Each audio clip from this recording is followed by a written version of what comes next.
女儿，结婚都1年了，什么时候生孩子呢？我跟老公说说。古代先贤说过，不孝有三，无后为大。亲爱的，妈妈问我们什么时候生小孩，还说不孝有三，无后为大。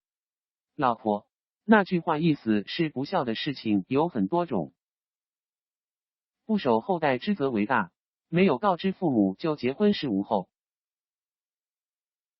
现代人对古人讲话容易误解的有挺多，举些例子给大家参考。